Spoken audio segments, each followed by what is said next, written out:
छैन म अब तिमीसँग बोल्दिन म तिमीको रानी जिन्दगीको नयाँ जिन्दगीको सुरुवात छ अब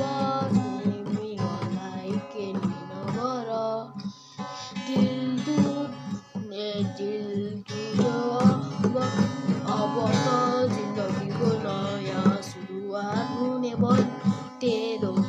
शुभकामना छ र तेरो केटालाई खुसीसँग बस मलाई फोन गर अब तेरो को हो म चिन्दिन।